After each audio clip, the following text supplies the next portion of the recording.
Yes, people, welcome back to GNA TV and Chelsea Fan TV. I hope you guys are well, wherever it is that you may be around the world. Chelsea 2, West Ham 1.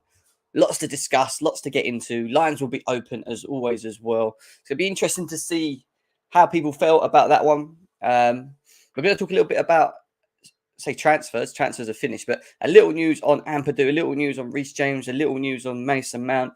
Scott McLaughlin's left Chelsea. Hooray. Yes. I'm so excited for that.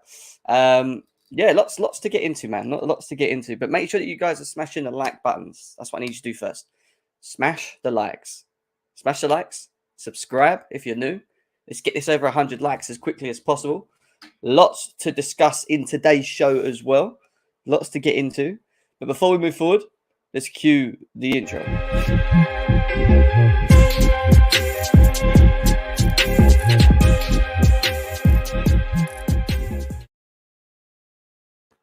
Yes, people, welcome back to GNA TV and Chelsea Fan TV. I hope you guys are well. And yes, Chelsea win. A win that was hard. A win that wasn't the most prettiest games to watch, shall we say. But it was a win. A win's a win at the end of the day. And lots of controversy in the game. Lots of, not great performances. Let's be serious. It was an underperformance in many ways when you look at how we performed in the overall game. We're going to talk a bit more into detail in the game a bit later. We're going to do player ratings. We're going to do all of the usual stuff that we usually do. But I need you guys to make sure you're smashing the likes. I want to know your thoughts and opinions in the chat. What are your thoughts and opinions on the game yesterday? Was you happy with the result? Was you still disappointed? Was you still disappointed with the performance? You know, it's a tale of two halves, isn't it, really? When you look at how we performed in the first compared to the second, he made some decisions and substitutions. And the 5 substitutions are key. The 5 substitution rule is key, massively key in and it played a part yesterday in being able to change the game and make the subs that we did and freshen up the squad between the game. And we're going to be talking about all that very, very, very soon as well. But let's go through the chat quickly. Dre, nice to see you, mate. Hope you're well. Neo, nice to see you in the house. Christian, nice to see you. He's become a new member of Chelsea Fan TV. Big up to you, my man. Thank you for becoming a member over there. Big up to you, my man. Big up to John. Big up to Michael as well. He said, half-thought painful watch. Kai Havertz still got a lot to prove. He's a big priced player. 1 goal doesn't cut it all. He still must be benched. Mendy, what's he doing keeping goals? I mean, it's been hard trying to defend Mendy recently because some of the performances that we've seen to this point have just not been good enough. And we're going to have to talk about it. I know there's a certain individual, if he's in the chat, that will want to have that discussion. Has been talking about it quite a lot on this channel as well. Mendy needs to be dropped. Big up to Surfs. Big up to DJ Savić in house. Nice to see you. Ilias. Else we've got Dyak. Nice to see you. Chelsea 2012. Cube. Chelsea databases. Sack Anthony Barry. Listen. I don't know what we're doing on corners, mate. I generally don't know what we're doing on corners. Jay Cam, nice to see you. Just Havertz needs to elevate only from now on, is what Jay's saying. Obviously, a big critic of Kai Havertz. Feels that he's not good enough. Feels that he's not good enough for Chelsea. He thinks we should be selling him. He stepped up yesterday with that goal, and that's what ultimately we want to see, isn't it? DJ Savić says, great news about our chief scout, Scott, finally left. Ross Turnbull left with him as well. Beautiful news. I was so happy. I am so proud and happy of what our new owners are doing at the moment. And they're addressing the areas that need to be addressed. And we're going to get to that news in a second as well. Yes, nice to see you, bro. Concierge of crime. Always good to drink the rivals, fans, and journos tears. Listen, they're all sulking about it like bitches, yeah? Let's be serious. But at the end of the day, when we had the controversy that we did against Spurs, we didn't get half the noise that we're hearing now from rival fans. You know, it was us that were uproaring about it. And we were being told, oh, just be hard done by. It happens. It's football. These things happen. But now all of a sudden it's on Chelsea's side. And we've had a moment where it's gone our way. It's, this is corrupt. This is this is that. It's just typical, isn't it? Typical. Absolutely typical. And like I keep saying, what goes around comes around. Karma is a bitch at the end of the day. Yeah. And the bad thing about it all is that all it really confirms to me is going forward that our referees in the league are just not good enough some of the decisions that they've made, and it wasn't even just a Chelsea game yesterday. I watched a City game yesterday where I can't remember, was it Coutinho? Coutinho scored. The linesman put his flag up and they called it offside, right? But when you look at the replay, he wasn't offside and the goal should have counted. And I thought the rule was that when someone scores, once you're offside and someone puts the ball in the back of net, VAR are meant to check to confirm. But they obviously didn't do it yesterday. So Man City got away with one yesterday. Let's be serious. Liverpool got away with one the other day with Isaac. You know, like, it's inconsistent. They pick and choose when they want to be consistent. And that falls down not to VAR, not to VAR specifically, the equipment. That falls down to the refs, the people in control, the people that are meant to be giving the right decisions. We can't trust it anymore. Can't trust them. And the bad thing is, as much as it might have gone our way yesterday, they still fucked up in that game. How many decisions yesterday were incorrect?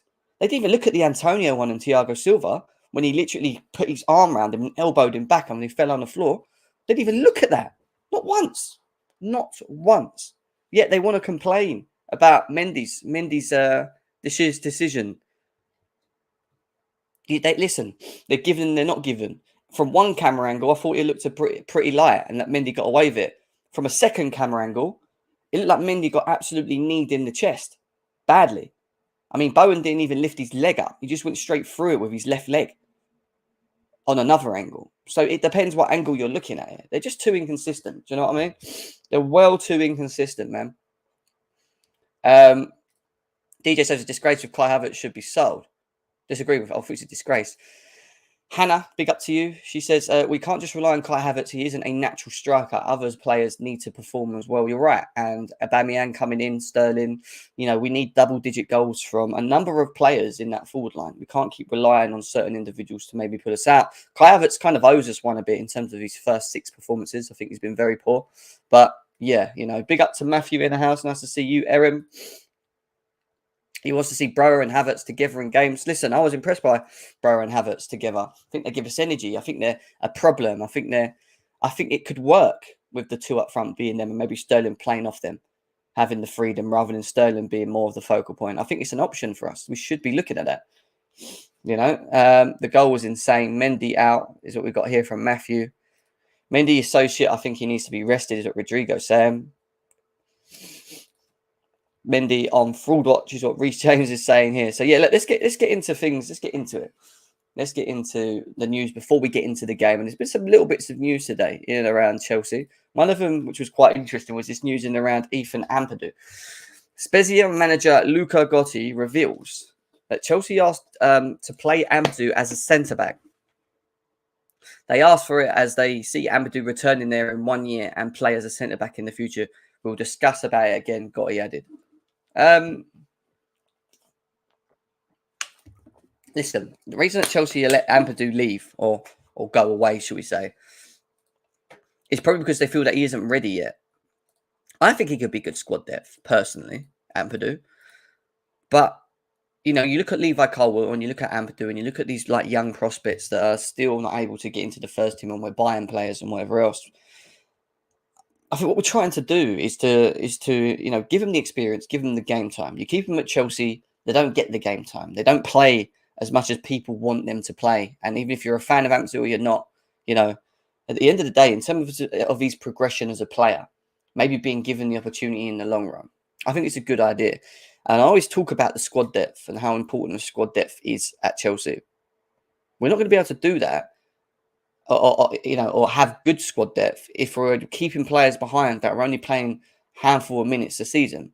So if Chelsea's idea of squad depth is to use the youngsters or give them the opportunity, but to allow them youngsters to go out on loan to gain the experience, to become better, become more ready for the position when they come back, and they become more of a rotation player, squad depth player, and they're able to play at Chelsea, then it's a benefit to us because that just means that we ain't got to go out and spend more money on backups or bring in random players across Europe that are not specifically starters in many ways, you know? So I don't mind the idea of Ampadu going on loan, providing that the long run we're going to try and use him as a player in the team, as squad depth, because we need squad depth. Something that we don't have is that, and I think it's ultimately going to be very important to see if Chelsea do that down the line.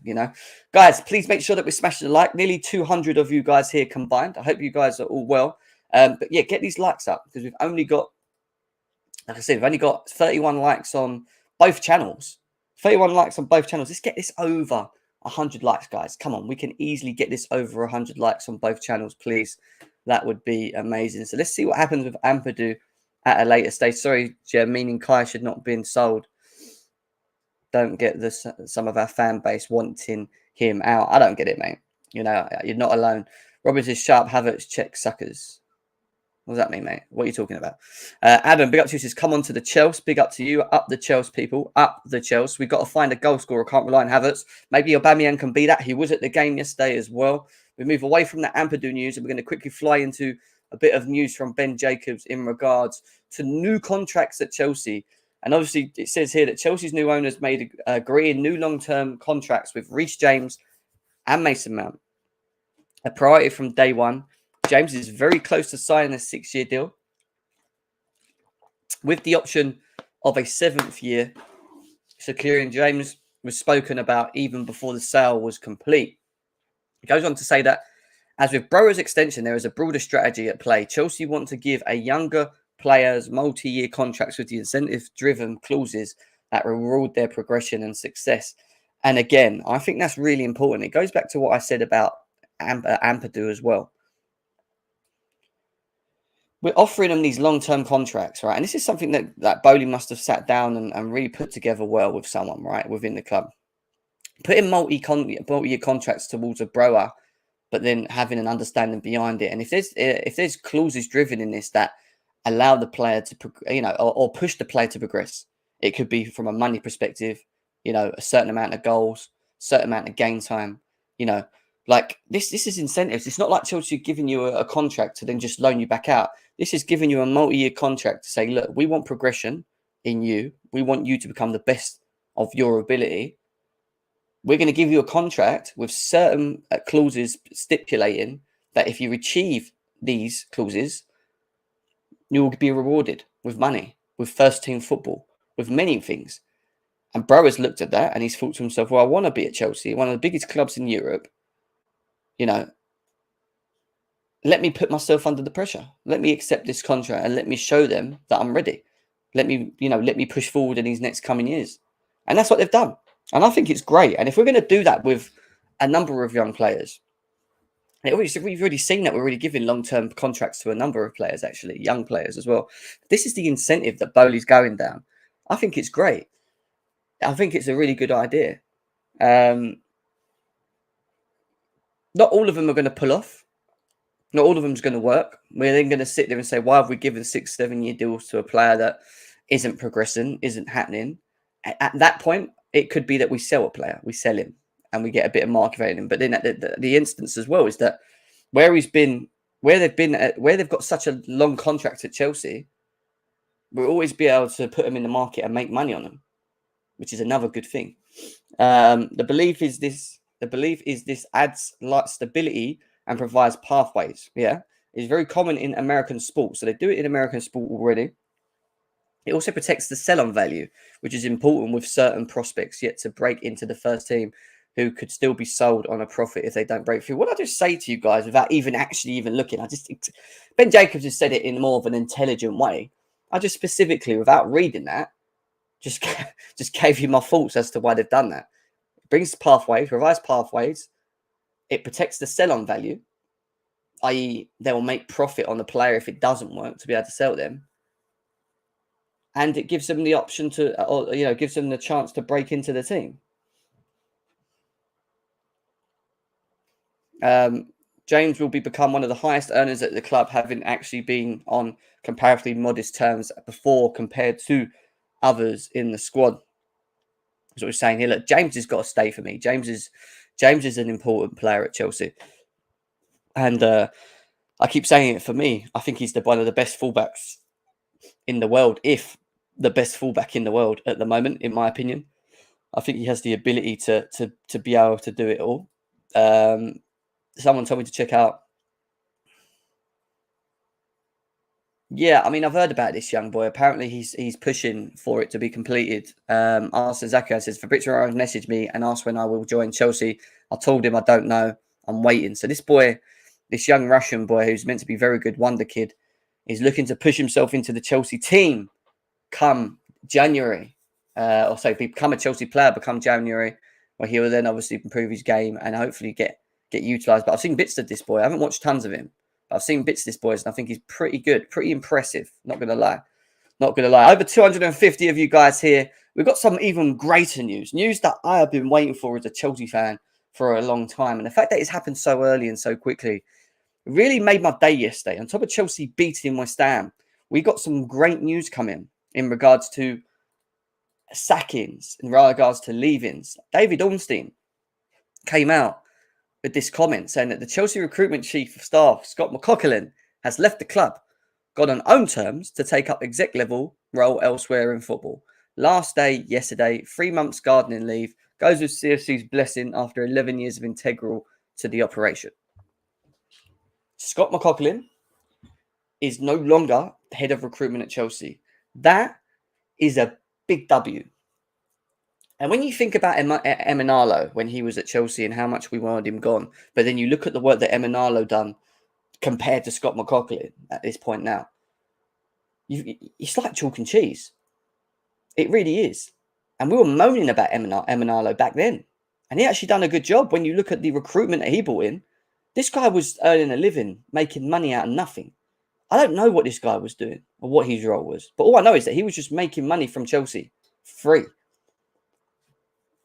You know, I don't get his role. I've never understood what he's done at this football club.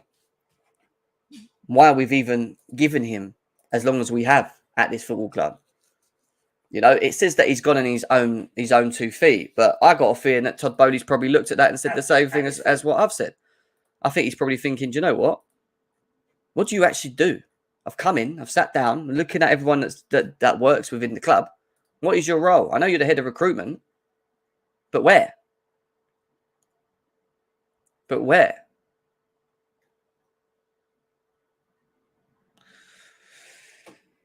But where? And I think it's great news for us, man. It is really great news for us. We've got Chelsea have signed Ozil on a free transfer. Very funny, Terence Tibbs. Very funny. Zakaria, they sacked him. Finally, he rejects Shumeni the clown. Well, him and Marina, part of the same clan, aren't they? In regards to the recruitment side of things. Scott McLaughlin was the person who rejected Shumeni's deal. Paul Mitchell incoming is what people are saying. Look, it leaves us in a position now where we need to have a DOF, but we're now also going to be getting ahead of recruitment. And I think it's going to be so important to see the structure that Todd Bowley decides to go forward with. Now, he's done a great job in his first season as a Chelsea owner, taking the responsibilities of getting players. But there is still a module that needs to be in place in terms of the long run at Chelsea. And he's not going to always be able to be driving around or flying around the world having great meals, you know, with other directors of football. You know, he at the end of the day, he may build relationships, and that could be a part of what he does. And I think building relationships is key. And you see him inviting people to games and agents and whatever. And I think that's all good news from our perspective. I think building relationships makes it easier for Chelsea to deal in the long run. And I think that's what he's trying to do. I think he's trying to build nice platforms, and that's great. But eventually it comes a point where you need to bring in people that are experienced and have the understanding and knowing of what they do. And let's be serious, from Todd Bowley's perspective, he's done a great job, him and Tuchel, but he couldn't continue doing this from, you know, at the top. We would need someone with the experience, with the module, with the understanding, with the idea to come in. And that's why a new DOF is going to be key. And on top of that new DOF, I think you're going to see that the head of recruitment will come with that.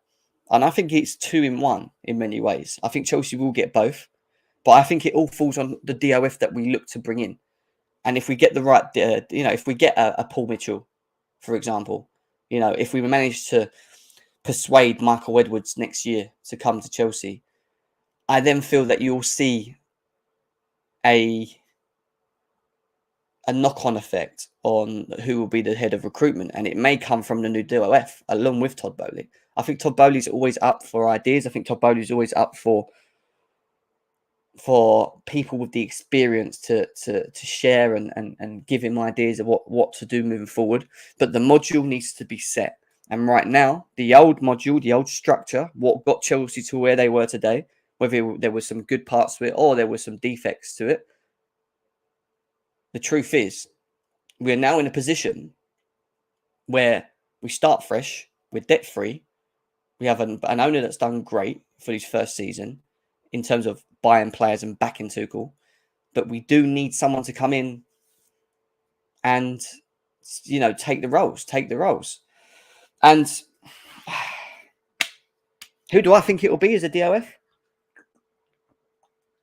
I think a Paul Mitchell or a Michael Edwards could happen. I think with Michael Edwards, if we're going to get him, we're going to have to wait till next year's summer. And I think April, May time is when you'll see Michael Edwards announced as a DOF at Chelsea if we get him. If we don't, and it's Paul Mitchell, it may be the cases that we start looking at that going into Christmas and January. But we'll have to wait and see what happens moving forward. Structure, modular, plan, idea, system, all of that. It's going to be interesting to see the route that we go down moving forward. But good news from our perspective. Great news from our perspective. Guys, over 325 of yous here. Over 200 of you guys on Chelsea Fan TV. Only 52 likes, guys. Smash that button now, please. Let's get them likes up. Over 100 likes on this show. Also on GNA TV, over 150 of you guys here. Only 42 likes, guys. Hit the thumb. Please hit the thumb now. If you've not hit the thumb, please do it. And also subscribe. Hit the bell notification button because that will let you guys know when we're live both on Chelsea Fan TV and GNA TV. And both sets of viewers, go and subscribe to each other's. Go and subscribe to each channel, shall I say, each channel that you're on. Please do so. Let's get into the quick review of, before we get into the game, a quick review of business done at Chelsea. And I managed to find this. So this right here is a breakdown specifically of all of the players that Chelsea have brought in, all the players that Chelsea have loaned out, and all the players that we've let go on a free. So this is all of the business that Chelsea have done in the summer window. And we're going to go through it. And I'm going to give my rating on the overall summer window. And I want you guys in the chat to give me yours. All right? So let's go through it. Antonio Rudiger went on a free. Should he have gone on a free? I don't feel so. But again, that falls on the old guard. Marina, all acting very slow. Scott McCoy, all of these guys, they acted too slow on Antonio Rudiger. We know the story of Antonio Rudiger. He came out and said, I was given one. We declined it. Was waiting for another. Never got it. I had to make a decision on my future. I'm gone. He's now finds himself at Real Madrid. We could have easily made 60, 50 million on that player if we had an extension on him, if we had something, a 2-year addition on it, but we didn't. And Rudiger's gone.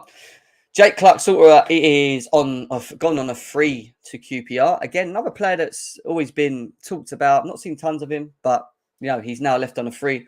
On a loan, we've got Lucas Bergstrom that's gone on loan to Peterborough. We've got Sam McKellen that's gone on loan to Barrow. Romelu Lukaku, as we already know, has gone back on loan to Inter Milan. He will, in theory, return to Chelsea next year. But Inter Milan will look to try and provide... let me zoom in a bit. I'll make it a bit better. Provide a sale value for him. And I don't know specifically how much we can actually get from him. And I think it will all depend on how he performs this year as well and how many games he plays. Because it might be the case that Inter Milan don't want to keep him. Which means then we've got Romelu Lukaku at Chelsea with that stupid amount of wages, not wanting to be here and probably not wanting him to be here. So we have to get him off the books. But he's gone for now. He's on loan. Nathan Baxter's gone to Hull City. Andreas Christensen's gone to Barcelona on a free as well. Another player we could have made money on if we'd given him an option. We gave him contracts. He didn't want it and he decides to move on. He went on the 4th of July. Jamie Cummings has gone on loan as well. Right, first bought in from Chelsea was Raheem Sterling at 50 million from Man City. And I think that's a bargain for a player that's Premier League proven for everything that I feel he can become with the right players around him. I think Raheem Sterling at Chelsea is huge. And for 50 million, third highest goal scorer in Premier League history as a winger, I think it's a bargain. So we've done well there. Ian Matson, who everyone seems to big up quite a lot. I've not seen a lot of him. Has gone to Burnley on loan again. Another good move. Chelsea loaning him out, giving him experience, seeing what player that they can become, whether they can become squad depth next year or 2 years later. We'll see. Koulibaly from Napoli, 33 million on the dot. And I mean, listen, do I really need to explain how good Koulibaly is? Koulibaly is just, for me, I know he's had a couple of little weird games here and there, obviously it leads in that, but overall he's just a top player, man. He is. And we've got so much experience, so much class. And for 33 million in this market, when you look at what the values are of certain players are going for, I mean, Ben White was 50 mil. Do you know what I mean? We've got Fofana for 60 plus mil, 70 mil. You know, a player of his ability to be able to cost only that much is great. You know, great for Chelsea. Versatile, experience, leadership qualities. You know, calm, just a good player. Great signing from Chelsea again.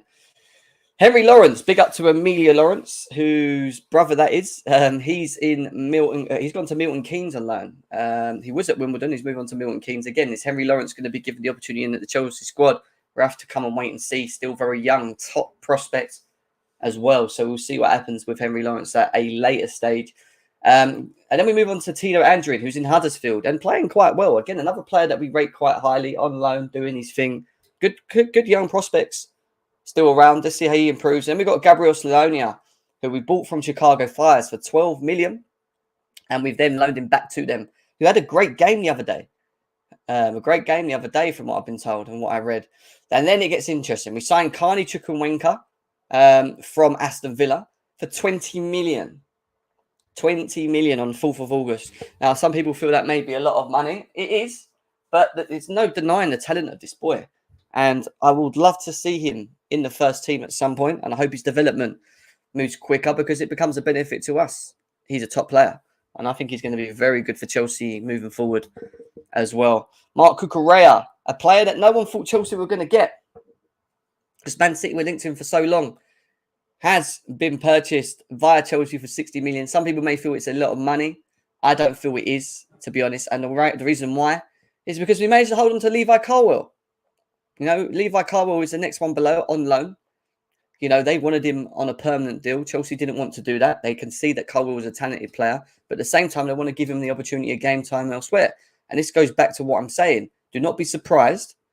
And I can't remember if Colwill's been given a contract yet. I can't remember. But do not be surprised if Colwill does get a long-term contract, like what Bro has got, where there's some incentives in there, and clauses in there, in his progression, in pushing him in his progression. So, yeah, interesting stuff there. Cucurella is a great sign. I ain't got to explain it. I think he's top. I think he's a top player. Malang Sarr is on loan, which I hope will be a sale eventually. Emerson to West Ham is great business from Chelsea. 15 million. I got rid of him as well, and I'm happy with that move because at the end of the day, there's something that needed to be done for 15 mil. I think, again, we've done quite well in making money on that deal. I think it'll be good for West Ham. He's not a bad player. He just never was a Chelsea player. Hudson-Odoi is at Leverkusen, and he got an assist yesterday, I think, as well, you know, which is great. And again, with Hudson-Odoi, progression is important, you know, because he isn't going to do it at Chelsea. We couldn't unlock it. But being at Leverkusen on loan, you know, is another good bit of business from Chelsea and trying to unlock the talent that's in him. And we know how good Callum Hudson-Odoi is. It's just that it needs to be brought out more. Maybe in Bundesliga, we'll see that. Wesley Fofana for 70 mil. What a performance yesterday. We're going to get to him next when we get into the review of the game. But again, 70 million, I thought was a lot of money. I still stick by that. I think we have overspent on him. But at the same time, from what I saw yesterday, if that's what we're going to get and consistently get from him, I'm not going to complain. Top player. Top player. Bubba Rahman's on loan. Dujon Stern's on loan. Ethan Ampadu on loan. Jaden's on loan. Harvey Vowell's gone to Hull City on loan after signing a contract at Chelsea. And Pierre-Emerick Aubameyang has came to Chelsea for £12 million as well. Billy Gilmore has been sold permanently, which for 7.5 million. I thought it was 9. Fucking hell. 7.5 million to Brighton for Billy Gilmore. He should be putting at least another 1 on that. That should be 17.5 million for Billy Gilmore. Not 7.5 million. How can we be buying players for 2012? This is the only thing I wasn't happy about was that 12 mil we're buying Slalonia, Carney for 20 mil. But then when it comes to selling our top prospects, we sell them for 7.5. That makes no sense. And then we're going to quickly add up what Chelsea have spent. What have Chelsea actually spent on incomings? Let's have a look. 50 mil plus 33, which is 83 mil, plus 12, 95 mil, plus 20, 115 mil, plus 60, 175 mil, plus 70, 245 mil, plus 12. Chelsea have spent 257 million in their first window. You've just got to laugh, haven't you? Because all the rivals that thought that we weren't going to spend 257 million in our first window on players that are, I think, equally very important. You know, that's amazing. That is actually amazing business from us. How many players did we sell? Well, 15 mil, 7 mil. We've made about 23.5 million on sales as well. So, you know, interesting stuff. Chelsea, 257 million spent is an interesting one. Yeah, the Gilmore thing was a bit of a ridiculous one for me. 7.5 mil just makes no sense. Why would we do that? Zakaria we've got on loan. We didn't buy Zakaria, but Zakaria wasn't on that list. You're right. Why was he not on that list? Unusual. Would have been 300 mil if we got Alvarez. True, because we would have spent another 50, 60 mil on him easily. I agree with that. Guys, over nearly 500 of you guys here. We are going to talk about the review now. We're going to talk about the Chelsea West Ham game as well. But make sure we're smashing the likes, guys. Please get this over 100 likes on both channels. We've only got 62 likes on GNA TV and 82 likes on Chelsea Fan TV as well. Guys, come on. Please, hit the thumb. I hate having to keep telling you guys to hit the thumb, but I need to. Because it's the only way that it helps the channels grow. If you love what we're doing here, and you like how we do things, please hit the thumb for the channel. It will help the channels grow massively. Right, let's move on to the game, because that's what we're here. Let's talk about the game. Guti, nice to see you in house. The Spaghetti League is too slow in its football game than the English League and Spanish League. That's why Leao can play well there. What, he thinks Leao's not good enough? Okay, fair enough. I think Leao's a very good player, in my opinion. Trying to make sure I've not missed anything else. No, we should be looking at the top two. Why should we be looking at the top two? What you feel? I mean, that's your opinion. No, Casaday wasn't on there as well. That's true. So maybe we spent a bit more money. That wasn't the most updated sheet. I thought that was an updated sheet. I saw it today. But anyway, we move. The game yesterday, 2-1. Wow, what a game, wasn't it? What a game. 2-1 against West Ham. Thuram and Havertz, the subs making the difference in this game.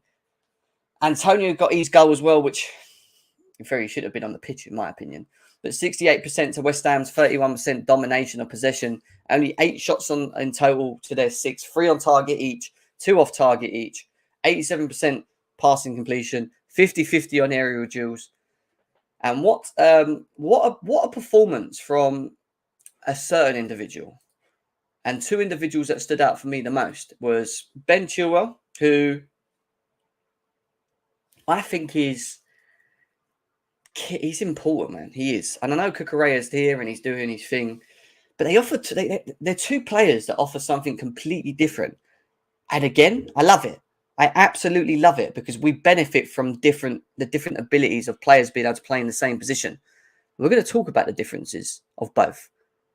Yeah, in terms of Cucurella and Chilwell. What is it that we get different from both? Well, yesterday you saw Cucurella against West Ham. And I think what he has the ability of what maybe Chilwell don't have is I think he's more progressive with his passes. He's more aggressive at shutting down as well. Yeah, you know, he wins the ball back aggressively most times. You know, sometimes he got booked yesterday for being a little bit rash, but it's like he always looks forward. You know, he gets the ball and he always wants to try and play the ball quickly forward and then play off them. You know, he's very aggressive in his overall game and how he plays it, and I love that. You know, and we'll benefit from him. You know, and you look at the Leicester game, for example. No, both them goals come from his assists, from his ideas, from his movement. You know, I think one of the goals got disallowed, if I'm right, which he assists. But again, that's because he picks the ball up and he plays the ball into the space quickly. And that's the difference. He's like that. The only weakness in Cucurella's game compared to a Ben Chilwell, for example, is that you don't find him arriving in the box as much. He doesn't really provide you that sort of Chilwell effect. That's what I'll call it, a Chilwell effect. You know, what Chilwell has, which Cucurella don't have, is the ability to arrive in the box and be another player that can score. He is deadly in front of goal. You know, you whip them, and this is why Silva was finding him, and why we look better in the second half than we did in the first. Not only was it because we brought Broha and Havertz, and I thought Broha deserves to starting games. I do. I think he at least gives us something different, and at least until Aubameyang is ready to come in. But Chilwell plays as like pretty much as a striker. So if he's not finding himself further up the pitch on the left, which is what he does very well, he always tries to make runs behind the defence in the box. And when you look at the first half and how we played it, a lot of the problems that we found, and I nearly fell asleep watching it, was that we just couldn't break them down. We couldn't break West Ham down because what we were doing was we was going deep, we was picking the ball up. And even though there wasn't loads of spaces behind, and there wasn't in the second half, and the difference was players making runs behind still into them tight pockets, even if there's not much space. But by doing that, it drags the defence out of position, and that creates space in the middle of the box for the Havertz, for the Mounts, you know, for whoever, Sterling's. If you don't have players that can drag defenders, you're not breaking these low blocks down.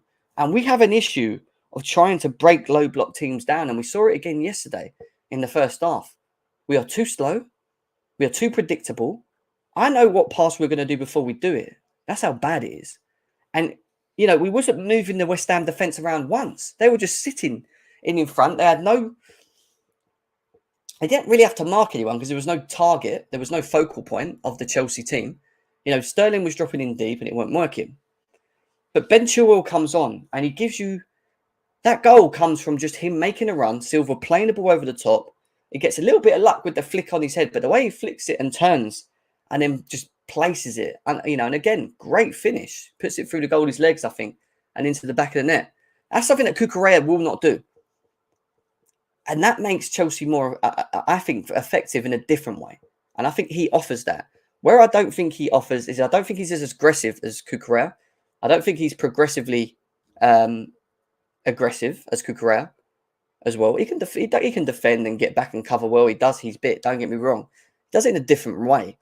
And we have two top left wing backs that offer us two different things. Two different things. And we should appreciate having that. And that's what I want. I want to have that.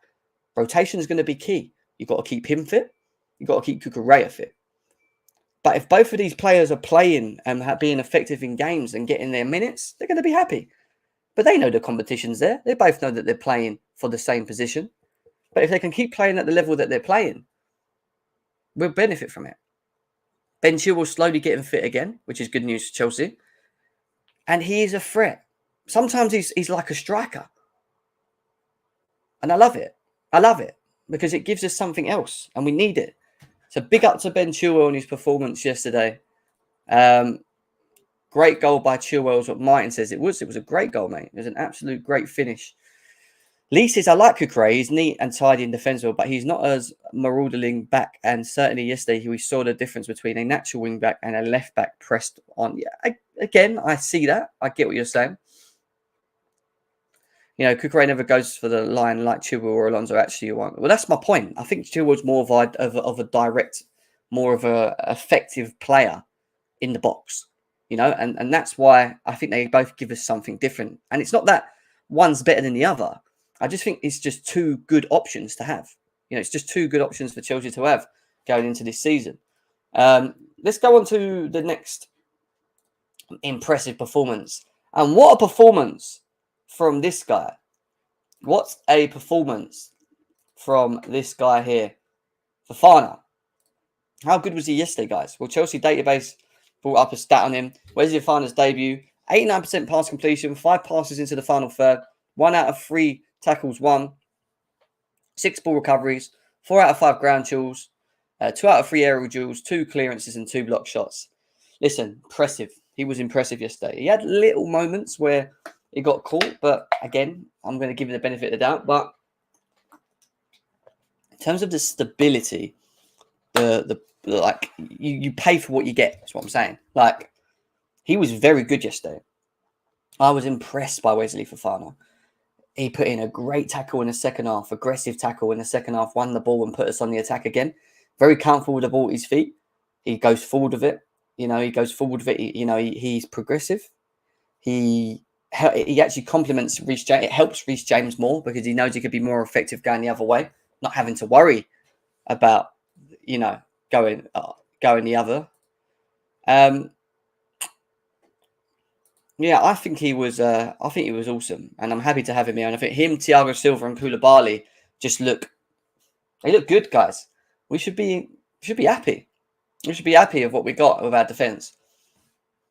It's to be a top world class player.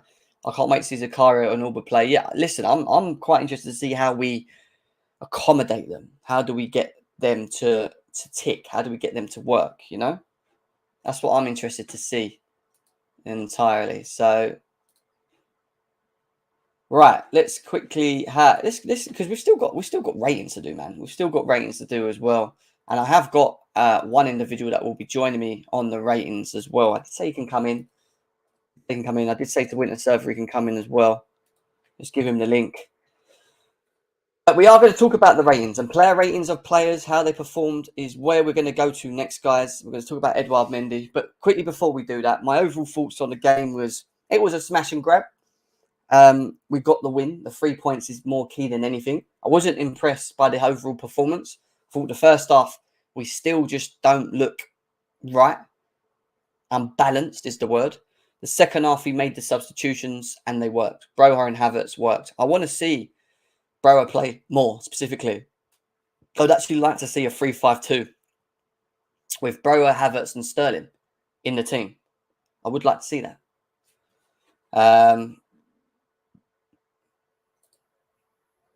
All right, let's get Winter Surfer in as well. Winter Surfer can join the show as well. We can throw him that. There we go. He's got the link. But there is stuff to talk about, and we'll start with Edouard Mendy.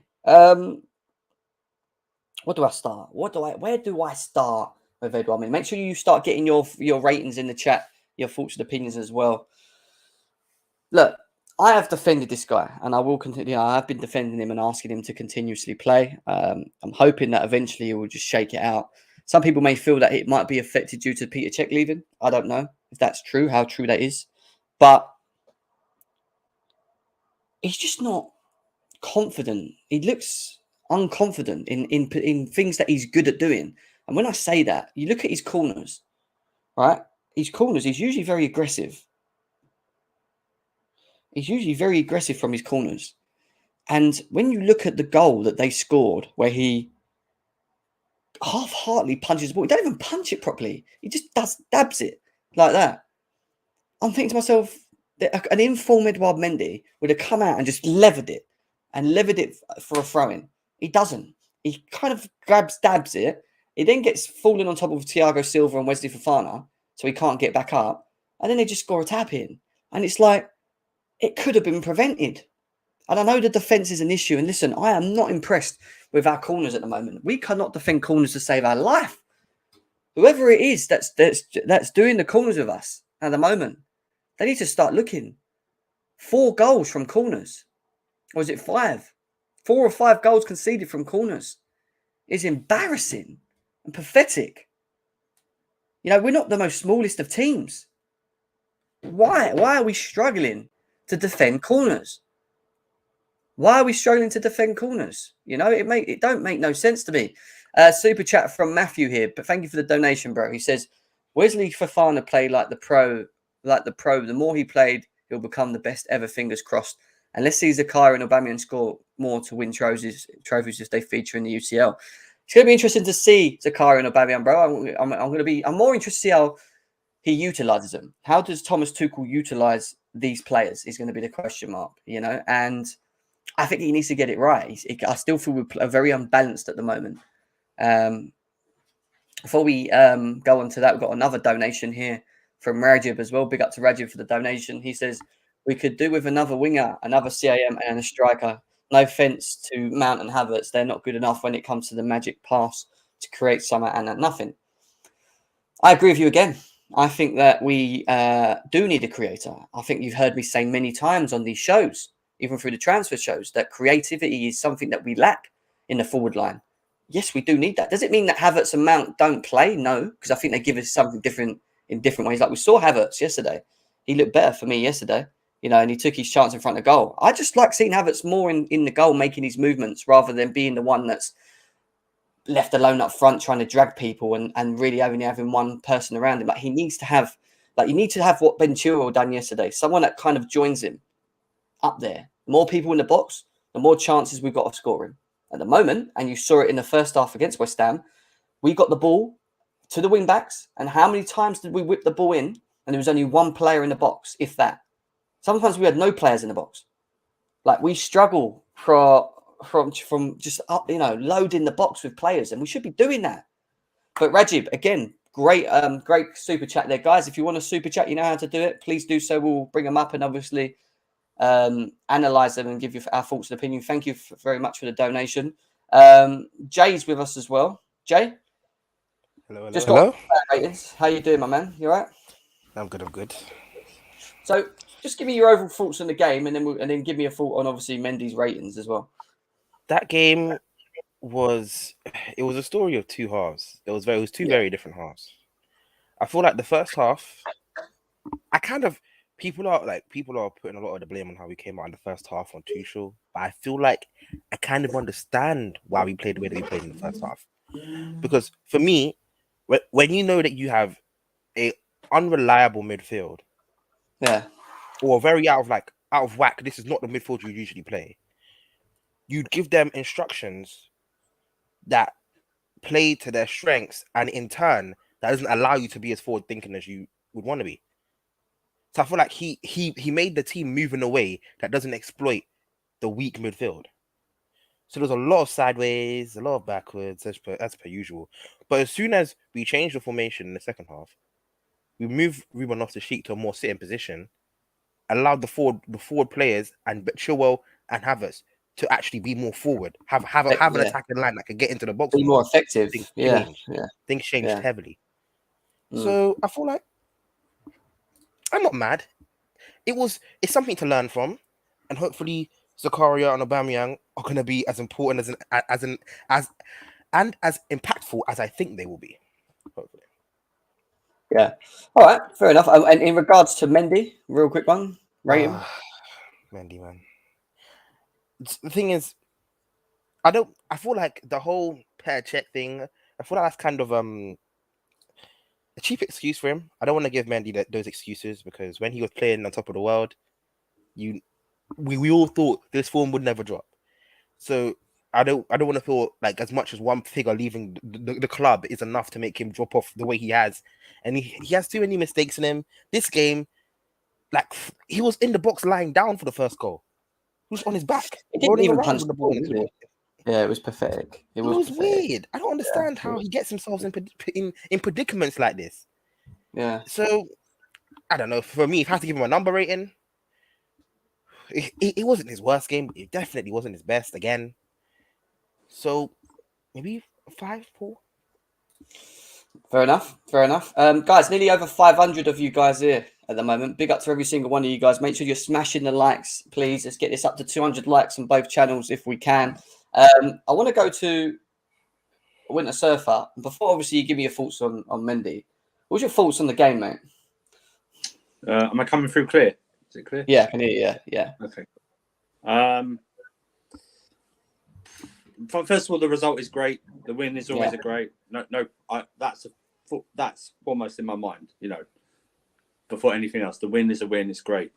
Performance before the subs came on, predictable, lethargic, boring, non-eventful, and then the subs changed the game. So you get praise the manager for the subs, for some of the subs. I don't think all the subs made a great impact, if I'm being honest. I think Chilwell and obviously Havertz scoring the goal did. I thought Chilwell was obviously the most influential sub on there because he changed the game literally. So, but we got away with it. For the performance side, people coming about VAR, he kicked the goalkeeper, and now he's Right. injured. Yeah. Goalkeeper's injured now, so so is he injured? Is he confirmed injured? Is he? Tuchel came out and said he's a doubt for the. I don't know whether this is covered because he's going to drop him, but he said that he sustained a bit of an injury. So Okay, fair enough. But yeah, good result. That's all that matters to me. Good result. We're now only 4 points behind City, who people say have started very well. Yeah, So, mad, you know what isn't I mean? So, It's mad. It's mad. And we're 1 point ahead of Liverpool as well, which is whoever the Yeah, absolute exactly, right? Exactly. It's madness. And we got minus goal difference as well. So You know, we're sitting here talking about turmoil and crises at our football club within the first couple of games. We've lost 2 games. Can you imagine if we just didn't lose to Leeds and Southampton, where we would be right now? We would actually be even a lot more better off, wouldn't we? If we only drew, we'd be fine if we drew, undefeated, and we're playing rubbish. We'd be above Man City right now. If we'd all, we're playing rubbish. Yeah, look at Spurs. Everyone's praising Spurs. We're only 4 points behind them. So. I know, it's mad. It is mad. What's your overall rating on Mendy? Like, do you feel that what's wrong with him, Winter Surfer? What's going on? I have no.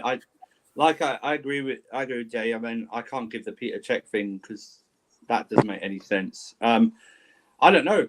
I honestly don't know what's gone on. What's going on with him? You know, he's come back from. It should be ever since he came back from AFCON. He's been like this. Very weird. Very weird. But I give him a 3 yesterday. Because the first goal was pathetic. He looked like he was going to punch it and then he changed his mind in midair and just went like that. Yeah, I thought he dabbed it. Why not? Then if you're going to change your mind, then why not just try and hit it out for another corner? Yeah, or punch it. Just level it. You know what I mean? Like, Second goal as well. Listen, I know you've defended him. I defend him for a while, but you can't defend that. No. Yeah, like, listen, Jem, I'm fine. Yeah. My problem isn't dropping Mendy. It's who you're replacing him with. That's always been. It's always been like that. So. Yeah. Truls, how you doing, my man? I mean, what was your thoughts on yesterday's game? And I mean, tell me about Mendy as well. I'll be honest. I went to the game. It was very boring. It wasn't a joy to watch. However, it was 3 points. And that's the happiest thing. You really appreciate them when you go to watch a game, and especially when the season we're having, it's still the early stages. You just need points right now. I don't really fuss over performances unless there's alarming patterns, and it's a nice thing for Mendy. See, the thing with Mendy, I agree with what Wintersurfer said.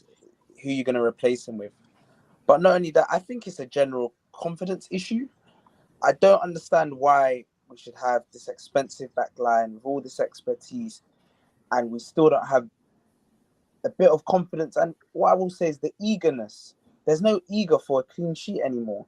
There was a time period where we was defending exceptionally well with worse quality in the team because there was an eagerness to defend and keep clean sheets, if that makes sense. With both of Mendy's mistakes yesterday, that first one, if you have an eagerness for a clean sheet, you punch that ball, you get that ball far away, not a tap that the ball's coming back in literally 5 seconds. With the disallowed corner goal, why is he parrying that ball?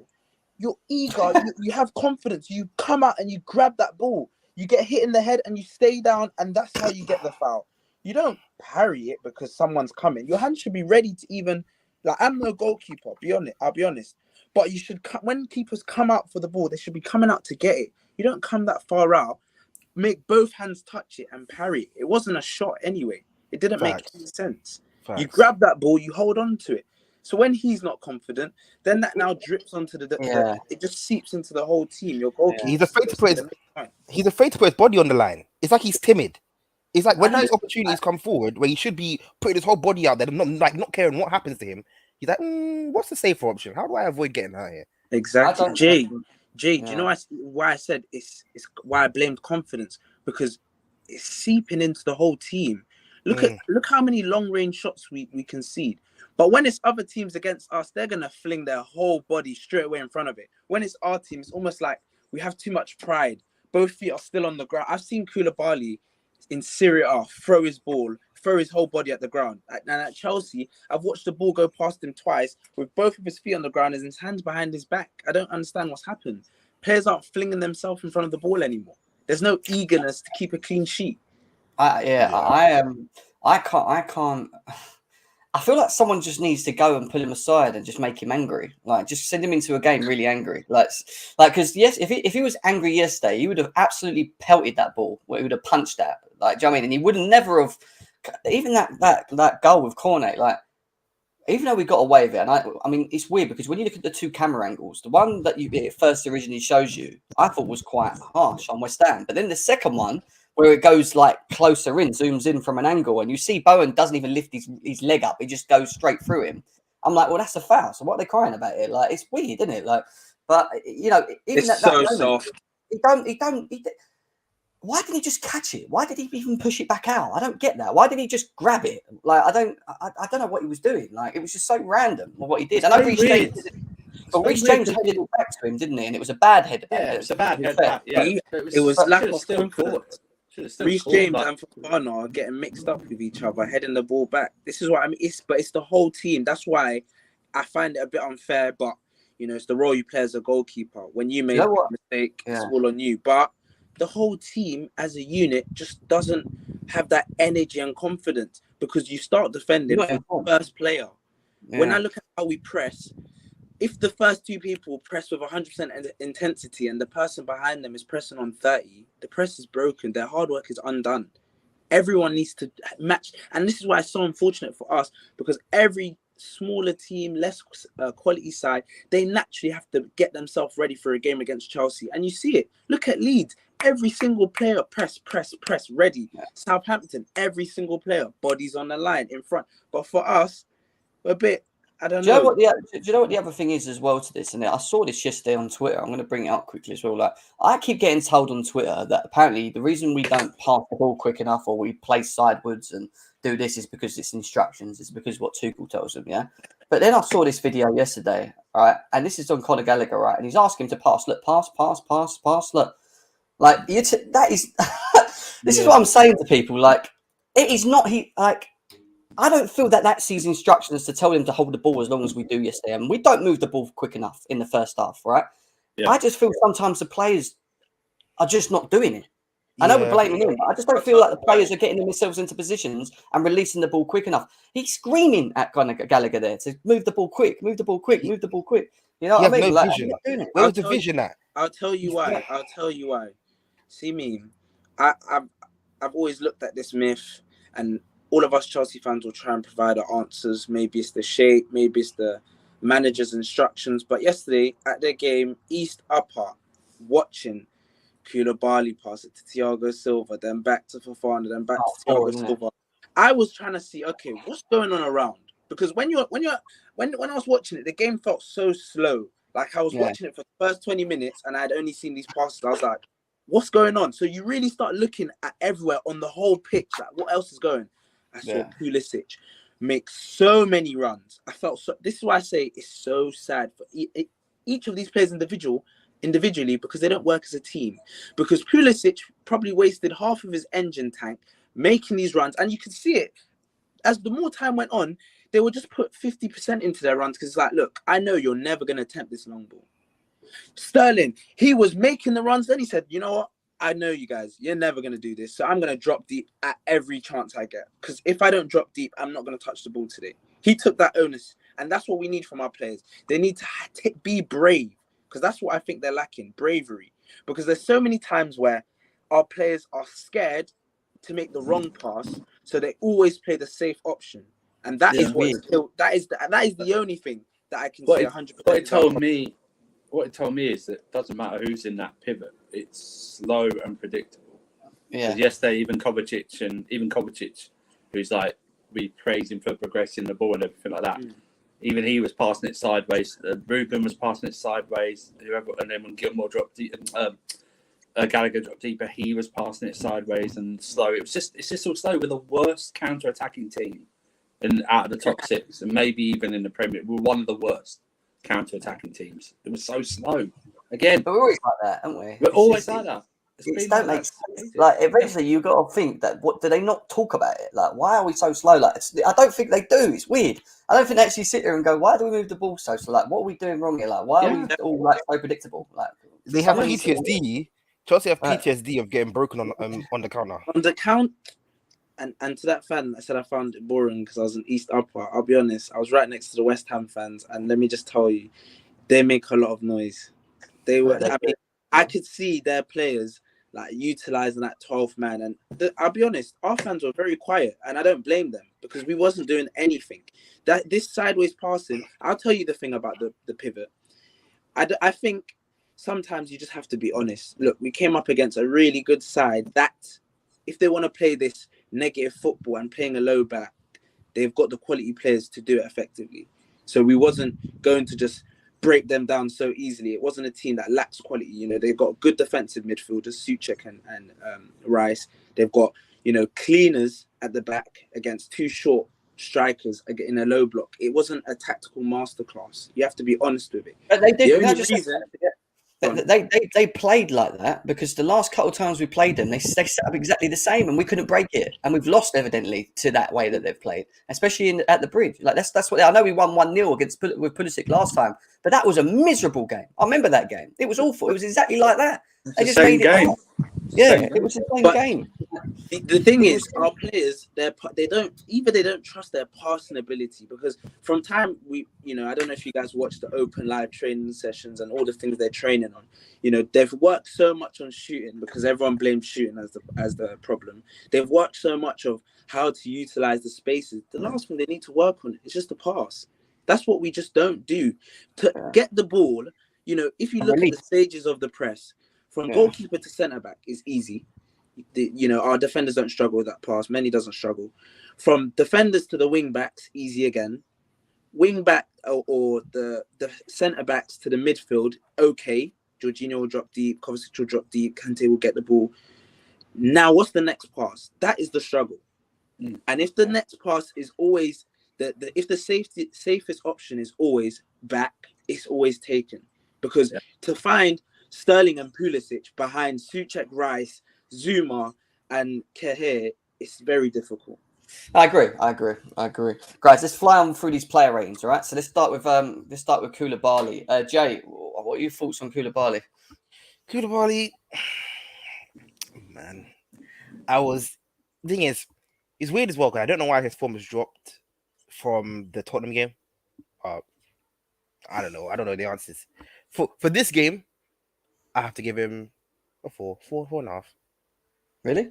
Fair enough. Yeah, I thought a bit more personally, but I don't think he done much wrong in the game. Again, he wasn't called to do much. I think Koulibaly's a top player, mate. I do, but he does have moments where you're like, "What's he doing there?" Sometimes, but I think they all do, unless you're Thiago Silva, isn't it? He's on another planet. To be fair, for me, when you look at his defensive abilities, but look, I'd probably say a 5 for him. To be honest, 5.5. What are you saying, whichever? My average is usually a 6, so I'll give him that. I thought his passing was a bit off. I know he can do better passing, but I can't remember him really being troubled at all or doing any mistakes or anything. Like I said, I think he's really still getting used to the league. You know what I mean? Stuff like that. So, but I think an average about 6 should be fine. Never really troubled. So, yeah. Okay, fair enough. I think you might need to just sort your wire out because it keeps like making a weird noise. It's like, I don't know what that is. I wonder if that was me, and I was wondering if that was my headphones. No, I think it's with the surf, but it is a little bit, The robotic. No, it's not that. It's like you just got like when you're talking, you're clear, but it's just like a weird noise behind. Like there's someone drilling in the room next door. It might be that. So. It does sound like an audio issue. Is it an audio issue? Yeah. A bit. Maybe just unplug it. Yeah. Do you know what the problem is with this team? The back line is making like a few more extra touches than they should be. I don't know if anybody recognized those touches to me. Like they would like move. So let's say Thiago Silva was in the middle. He'd like shift down to the left or shift off to the right and take like 17 more touches than he needs, and then pass it off to the right back. I feel like I don't know. That was a bit odd. I don't understand. Maybe somebody's a bit more tactical than me can understand that. Well, I can't. No, it's just. They don't like right now. They don't want to be the person that makes that pass that gets intercepted. So they want to take all the touches to make sure that pass guarantee gets to the other person, and it's not their fault. That makes sense. What's your rating for this one? And going on to that, that's why I give Koulibaly a 5. I don't know if you guys noticed how many times the ball. It's like it got stuck under his feet, and he was thinking, "What should I do? What should I do?" And he just then had to just get it. the reason his feet fall like that was because what was in front of him wasn't doing much. There we To be go. honest. That's what they asked. I mean, look, it's not they weren't doing much. It's just that when you look at how, especially in the first half, West Ham's the whole team was pretty much near the penalty box. Like when they were defending, like it was all of them. They were just all sitting there, and it was horrible to watch because you just couldn't break it down. It was really, really hard. But yeah, I think we need to really address that, and this is why I ultimately worry about the Aubameyang thing. Like I think he'll score goals, but like we need to release the ball quicker. We need to create more. Do you know what I mean? I'm gonna come on to that at the end. Yeah, that's something that needs to be touched on. Yeah. Thiago Silva, what are we saying, Joe? The, He's just a normal, ball, the usual. El Monstro, he's just that guy. And even when the rest of the team look bad, he's like, I'm still gonna look good because that's just me. I don't know. He's still so solid. I don't know how him by himself does not get affected by the team. I don't feel like Thiago gets massively affected by the poor performances around him. So for me, he gets a solid 6.5, 7. Usually. You know, it's more funny. He's playing against a machine in Antonio is a unit. Like, it's an Bullied absolute... Antonio. I don't like him, man. He's a whiny guy, man. He whines. No, but still, what I'm saying is Thiago Silva is he's still strong, 37, 38 years old, and he's dealing with Antonio, this unit. Do you know what I mean? Like, oh mate, I love it. I love watching it. He's just so good. And I think he should have been sent off, Antonio, especially against when he threw Thiago Silva on the floor. And then these West Ham fans are moaning at us about decisions. He should have even been on the pitch. That means he wouldn't have scored the goal that they scored. Do you know what I mean? But some things only matter when it suits them. No, I think he was, and for me, Thiago Silva was always an 8 minimum. He's just that good. Like, he's that good anymore. Trills, what you saying? 8. Don't even speak for him. 8. Corrupt cheats. Lucky Jamie, man. Jamie, it's all right, mate. It's all right. It happens. Look, it happens. It's football for you, mate. The FA owed us an extra 2 points for Spurs, man. It happens. Listen, Jamie, Antonio shouldn't have even been on the pitch, mate. So let's be serious. It sort of evens itself out. All right, let's be serious. Winter Surfer, what are you saying? 8. Yeah, he is, isn't he? He's just class, isn't he? There's nothing more to say, is there? Like, how do you even evaluate him? He's just the same, isn't he? Don't play him against Zagreb. Yeah, just rest him. Oh yeah, please rest him. Please rest him. I beg. I don't even know how great Zagreb are at the moment, to be honest. So Don't matter. Do you know what? Last season we played. Was it Dynamo Moscow? Like we played a different one of the Russian teams last season in our group. Zenit. Them guys were physical. They were just darting around the pitch. Nah, sorry. Jamie, you say Reece James should be sent off, but again, I'll go back to it. He might have studied Antonio in the side of the leg, but he wouldn't have done that if Antonio wasn't on the pitch, mate.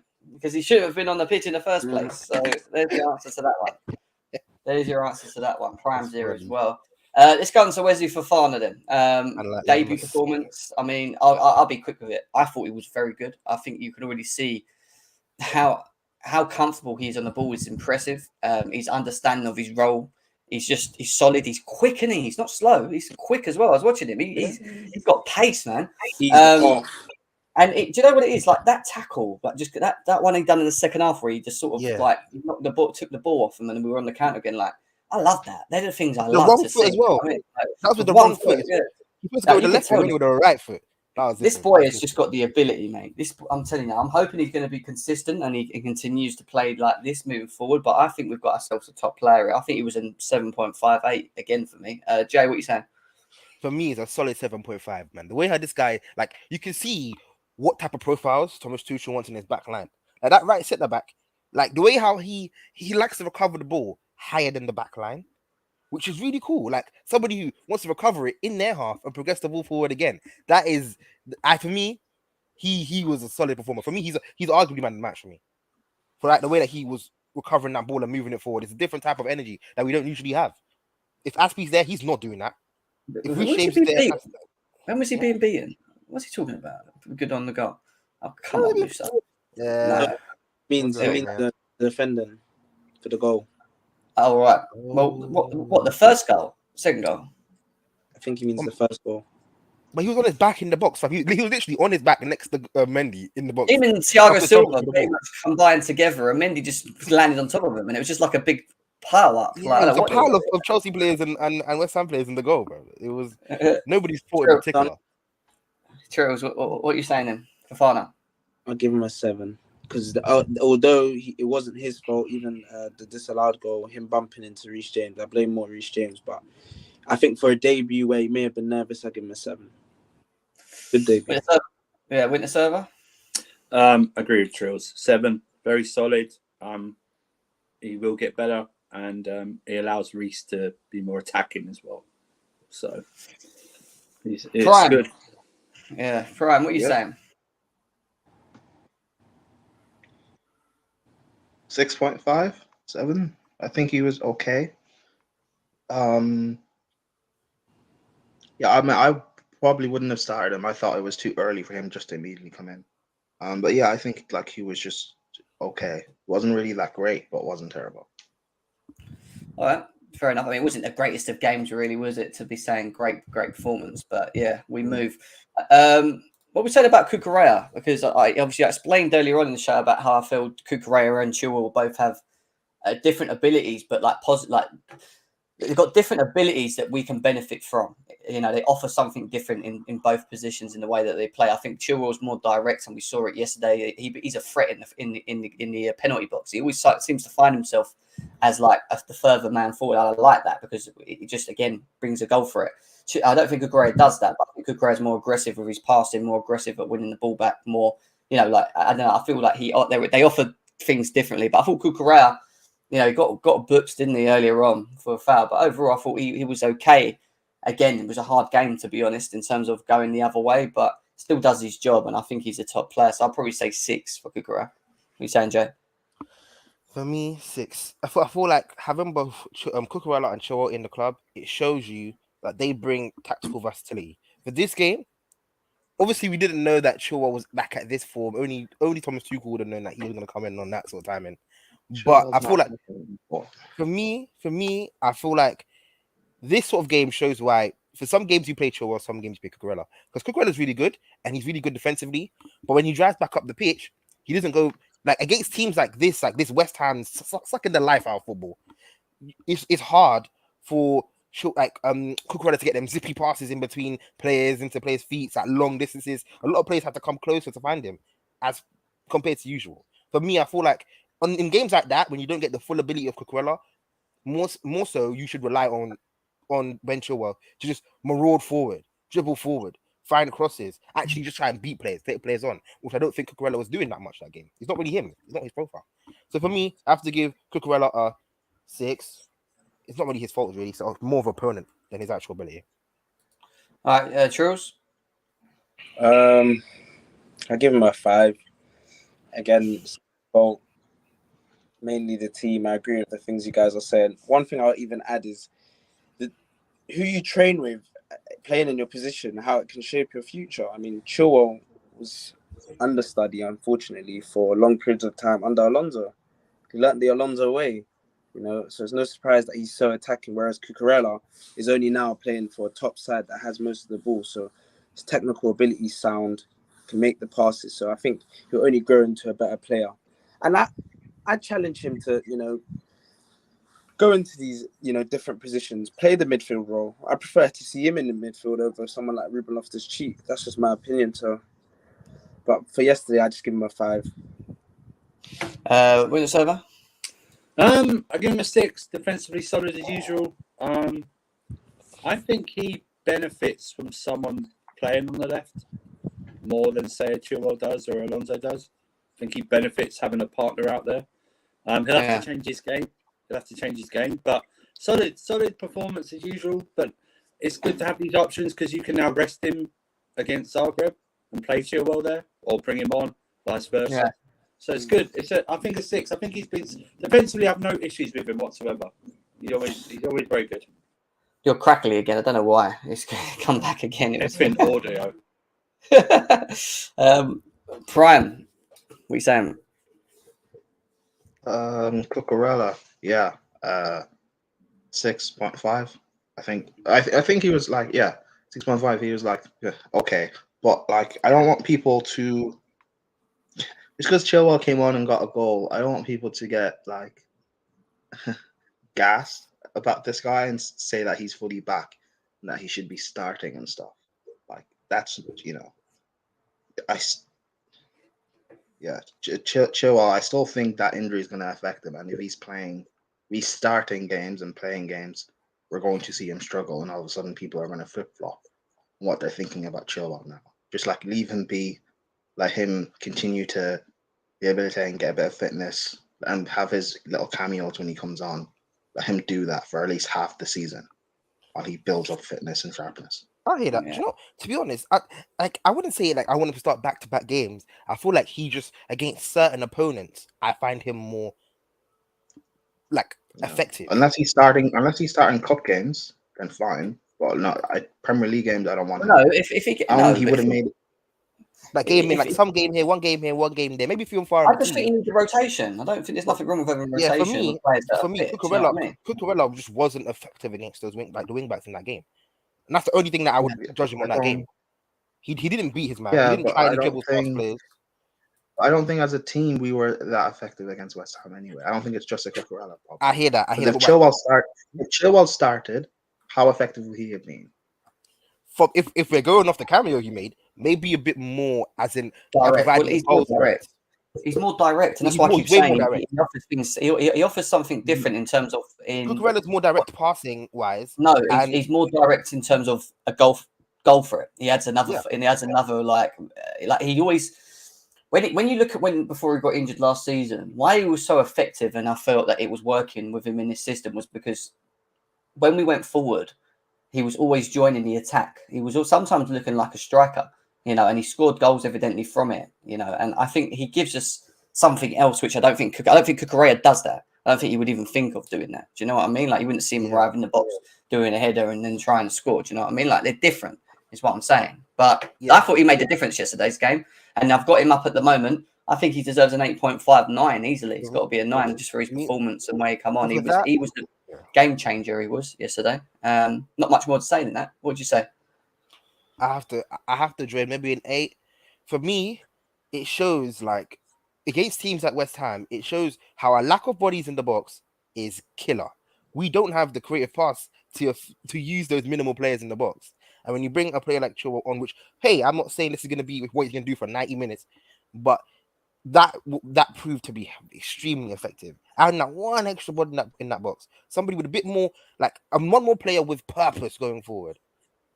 Yeah, but it's fine. But it's similar to how kind of, I guess, Alonso is. Like, it's fine to do that when you're kind of chasing a game or like trying to get the like winning goal or whatever. That's fine. Why is there an echo? Never mind.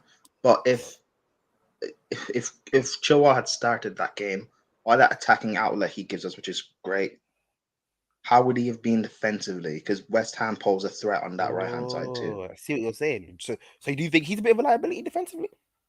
I don't know. I don't. Again, I rated Chilwell when he was actually performing, but after this injury he's just had, my thing is just let him kind of chill, make the cameos. He can play in cup games and stuff while he builds up that fitness. For me, I'm not expecting Chilwell to be amazing this season. Well, again, I think rotation's key in this anyway, and we'll see a great goal by Chilwell and his own assist. That's what Martin's saying here as well. Chilwell showed initiative / hustle. Yeah, and that competition's good. It's good to have that in the team. Let's get on quickly with Ruben Loftus-Cheek. Asked to play more of the deeper line playmaker. His passing percentage rate was like nearly 90% yesterday. He had a very good overall passing game, should we say? But in terms of being effective, I don't think he was able to do that, and I don't think he is when he plays in that role. I don't think that's his role specifically, in my opinion. But at the moment, it seems like he's just having to do a job there for now. But for me, he was a 5.5. I don't really have much more to say to it other than that. Jay? This Ruben guy, he's an interesting one, man. 5, maybe even 4.5. I'll be so real. You know what it is? Like for the first God knows how long until he end up getting pushed into the deeper sitting role. It's like everybody's like, oh, he's not a DM, he's not a 6. He needs to push forward. He wasn't doing that entirely well. Like I feel like I relied on him a bit more when he was sitting back. I don't really want to see him going. I don't know. In games like this, I don't really want to see him go forward. Like he wasn't doing much. So I say he's there.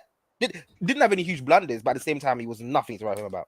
So I have to give him a 4.5. There it is with him. He's like he's definitely a more of a forward for me. He's an 8, but he's like an 8 in a DM's body, isn't he?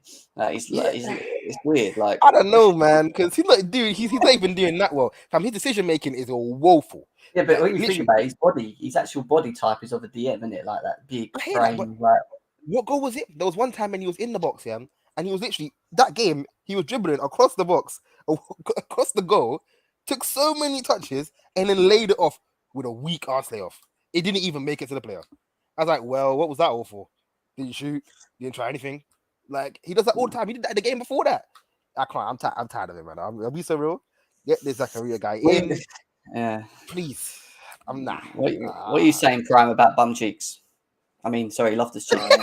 It's great. It's great that people now all of a sudden don't rate him. But when I've been saying this for years, I was being mean. I was being rude. He's an academy product.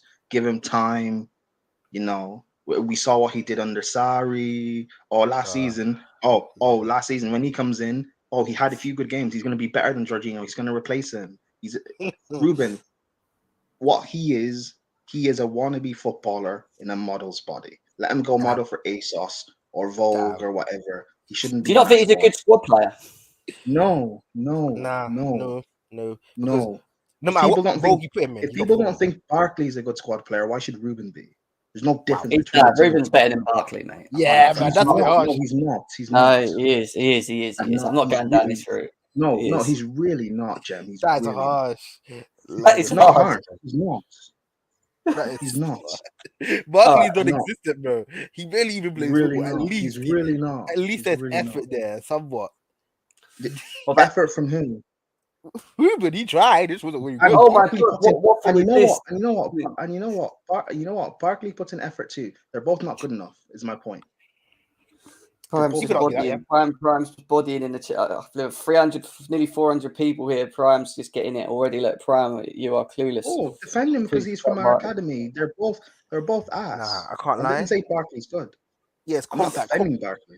communism is the worst thing to plague this club, bruv. I can't. I'll be so real. I would never compare Ruben Loftus-Cheek to Ross Barkley, but that's my. I wouldn't do that. Okay, though. cool. Jem, Much I don't think he's good. I get it. No, but Jem, I get it. You have a brand to protect. You don't want to disrespect the couple of nieces, but I don't care. Ruben and Barkley, there's no difference. Actually, no, there is a difference. Barkley at least at one point in his career cost 50 mil. Ruben has never cost that much. Whoa, all right, let's move on. We stop right there. It's not even on the salary. It's not even on the salary. There it No, is. he never cost. Prime has a butt cheek, Loftus-Cheek agenda, mate. That's It's not an agenda. It's not an agenda. Prime likes. There's reality in it. There's reality in it, but I feel like he. No, but the thing is, Prime actually likes. There's a bit of hate sprinkled in there. No, Prime likes butt cheeks. So I don't know why he doesn't like. No, I don't. No, I don't. I never liked. Oh, you mean that? Yeah, that one. Yeah. Can we go to Kovacic, please? I'll be honest with you. I feel he was below average. He just don't look fit to me. I'll be honest with you. He couldn't get around the pitch as much. He's not as progressive as he usually is, and I think he just needs a bit of time at the moment. And I don't think it was overly impressive for me. I'll give him a 4.5, in my opinion, on him. Jay, what are you saying? For me, again, from that video you showed me before, you put on. I saw it on your Twitter before you even put it up on the stream. Yeah, I feel like for me, with Kovacic, it's not so much him just not being fit. That is a factor. But I feel like, again, when you're playing against playing with man like Gallagher, bro, like it really stifles how much you can be confident going forward. That Gallagher guy is just a dud. He's just a zero in midfield, bro. Sorry, Jay. Repeat that again.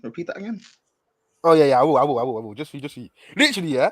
This when you're playing against Gallagher, I feel like even with defenders in a fullback, whoever your partner is in any part of the pitch, if they are a dud, if they do not provide you with security or anything to play off of, you therefore look as bad as them. Even when you try things, it doesn't work because who's that player next to you doing?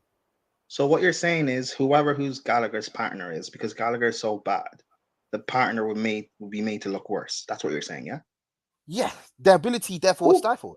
Oh, I just want the same energy given when other midfielders are played with that bomb. I'll say the same thing when, let's say, in the strange calamitous blue moon circumstance, we play a 4-3-3, and Gallagher and Mount is next to the Zakaria guy. Zakaria is not going to look good in that circumstance. Jem, do you have the same? You agree with what he's saying about What? Gallagher? Yeah. I'm being honest. I think that Gallagher, from what I've seen up to this point, we're going to talk about Gallagher now. Should we move from Kovacic? Let's just move from him because he wasn't fit. Yeah, man. In terms of Gallagher, I feel that I don't think he's ready yet for Chelsea. No. That's the answer I'll use. That's what I'm going to say. No. That's what I'm going to say. I don't think he's ready yet. Okay. Cool. That's Jem all. trying to protect his brand. He's never going to. No. It's not. It's not. Listen, I've always been honest if I don't think a player's great, but I think with Conor Gallagher, I just feel that maybe it's a little bit early for him to start starting games for Chelsea. If that makes sense. Yeah, no, but Jem, you say that, but he's had 3 loan moves now. It's not as if he's like a Gilmore where you can tell the ability's there, but he's probably a bit too early to start him and throw him in. Gallagher's been on 3-4 loans. He's a year younger than Mount. He's a grown man. In that case, the only other option you've got with him is that he just needs time to understand and bed in the Tuchel system and then become maybe from a player in that way. No, again, you say time. But you say time. Again, it's not like he has the ability, but he's just trying to adapt. He doesn't have the ability to play in our system. And and you know what it is though? For me, you see him thrive. At first, I was like, "Oh man, this guy, he really put me under some weird ass spell, but he was casting judge on me last season." In Chris first, I was like, "Oh my days, Gallagher, oh my days." He comes back in this team, and I'm like, "Hold up, you realize Crystal Palace? Maybe that's because that's where his quality is at. That's the team where he can maybe do something on the Vieira system in Chelsea. Maybe you can see he gets highlighted as a road runner." That's what he is. He is 90% gas tank, no flipping decision making, just like Ruben. It's a whole bunch of confusion going on there. I feel like with him, he drives the ball like, oh my gosh, I need to prove myself, man. I need to do something so the fans can love me. And then he makes a mistake. But he was a road runner at Crystal Palace. Like But again, it works there. That's the quality. I watched him at West Brom. I said this guy like is a bum. And Chelsea fans were like, no, he was West Ham player of the season. He wasn't. He really wasn't. I think his player of the season was Robertson or something. One of the guys that scored against us when they beat us like 5-3. Last season at Palace, that season was extremely overhyped. He had like 3 good months. And then the rest of the season, he was just like, meh. Are you talking about Gallagher? Yeah, last season. He wasn't brilliant at West Ham, or he wasn't brilliant at Palace. I think, to be honest, I think Gilmore in this system is more effective than Gallagher, only purely because I think he can play in the pivot better. Yeah, that's my opinion. But like with Gilmore, it's like, and I don't know what it is that Tuchel sees, and that's why at times I question Tuchel's like talent ID. Because if we had a director of football, he would have told Tuchel that this guy's not good for what you're trying to do. He's not good. Yeah, I can't lie. I feel like that Gilmore, like selling Gilmore and keeping Gallagher under, like with the director of football, that would have never been allowed. That is atrocious. I can't lie. That decision is crazy. Having this roadrunner in the team, outside of a player that, or even keeping Ampadu, because and I was listening to what you guys said earlier about how our midfield like lacked forward passes and stuff today or yesterday. Ampadu plays those forward passes when in preseason anyway, when he was like, and this is weird, when Tuchel spoke about Gallagher, all he spoke about was the fact that he runs around a lot, and basically he called him a road runner. When he spoke about Ampadu, he spoke about how intelligent he is on the ball. He's always looking to play those forward passes, his technical ability, and yet he let Ampadu go. It doesn't make sense. Yeah, it doesn't add up. Anyway, I don't know what's going on. Let's move away from Gallagher for a second. I want to go on to the forward line. I want to quickly talk about who played up front. Pulisic. What are you saying about Pulisic? I don't think he had a bad game, to be honest. Like he got in a couple positions. He underhit pot. He didn't level the pot, like the shots that he got. Good opportunities as well. He just didn't leather it, or it was just unfortunate deflections. I feel like he was moving better than some of the forward performances we've seen as of recent. He was moving around a lot better. He was trying. He was doing a lot of things. I just don't feel like with the literal next to zero flipping service that the forwards got until maybe the 60th minute. I don't think it's hard to see much of him. It's hard to judge him with minimal service things to go off. I think he tried to make space and run behind and whatever. I think he had that good moment with Sterling where they 1-2 linked and he played him in and he could have maybe kicked the ball before getting tackled. But other than that, it's really hard to rate Pulisic on this game. There's not much that tells me he should be starting games in that game. But at the same time, it's like, it's very hard to judge him on a game where we were just very poor. I mean, the people in midfield specifically were just very poor from behind in terms of creativity. So, I don't know. I'd probably stick a 5 on him, probably a 5.5. But again, I mean, do you think he should be starting prime, Pulisic? Yes, he should. Now, and Havertz, I know Havertz came on and scored, but like Mount and Havertz have been performing so bad that Pulisic deserves a chance. Pulisic deserves those chances Mount and Havertz got. Like, let Pulisic play 4 consecutive games and give him the chance to mess up as well. Like, it's only fair. Yeah, I hear that. I get that as well. I don't think he was that bad today. Again, I don't think he was that bad in terms of the fact of he got a little service, and even Sterling as well. They got no service, and he had nothing to work off. Raheem Sterling, a quick one on him. I think he had a bit of a quiet game, and again, I think he just looked. He looks like a little bit lost in an unbalanced team. We just didn't really, I keep saying with Raheem Sterling, to get the absolute best out of him, we need to have the right profile of players around him to get it to work. And I think he's good, and we've seen it in the last couple of games how important he can be. I just think we can get more out of him if we can find the right chemistry links and things like that. Yesterday, I think him and Pulisic could work in a team. They're both quick and dribble, but we need more creators behind. We shouldn't be asking him to come deep to pick the ball up to try and take on 2 or 3 players, which is what he's having to do. He can do it, but we want him to be more in the other way. Do you know what I mean? In the box or outside the box, and getting on the end of things. And I don't know. I mean, yesterday I think it was a 5.5 wasn't his best game. But yeah, what would you guys say? You saying, Prime? Yeah, again, same thing. Like I said, him and Pulisic had nothing to work with. I'd say 6.5 for both of them. But like, it's hard. Yeah. It's harsh to judge when they literally had no service. I agree. And it will be interesting to see how he links up with Aubameyang, who is in a Chelsea shirt on here. There he is. Aubameyang. Obama who? Obama what? There he is. Don't do that. Don't be asking. Don't do that. Amanda Broha. What do you think? What do you think about Amanda Broha? Do you think this is his chance to get in the team now? Do you think he deserves it? Yeah. Again, just based on the fact of other players aren't really performing, he deserves a chance to start. I think he will midweek in the Champions League. But I hope the players he's playing with are also of quality. I don't want it to be a thing where we play such a weakened team that we underestimate who we're playing, and then he gets no service either. Then all of a sudden it looks like he has a bad game. You know what I mean? Yeah.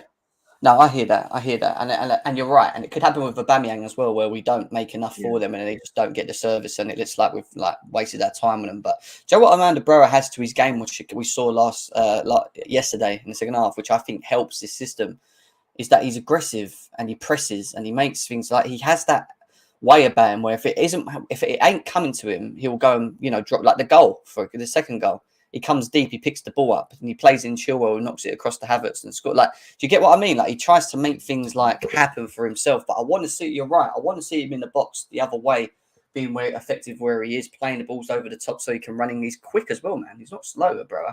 He has a lot of abilities to his game that we can utilize, and I think we miss that currently at the moment in the system when he's a focal point, and that's what we need at the moment. We need focal points so that Sterling and others can play better in and off and around him, I think. So him and Havertz together. We thought playing Sterling and Pulisic would somehow be able to be better than Zuma and Kera. Two physical, at least Zuma anyway, a physical, quick specimen of a center back. Like they weren't going to bully them. Like what did Tuchel really think they were going to do? And it's not like we were trying to play on a counter attack either. Like it didn't make sense just to play the two of them up top on their own with no creation and no way of finding our way through. Like it just, I know we got the win in the end, but it was harder work than it should have been. like it didn't make any sense. Maybe like, and I don't know. Maybe it would have been a weird game to just throw Broja in against someone like that, but he needs to play eventually to show that he's either good enough or he's not good enough.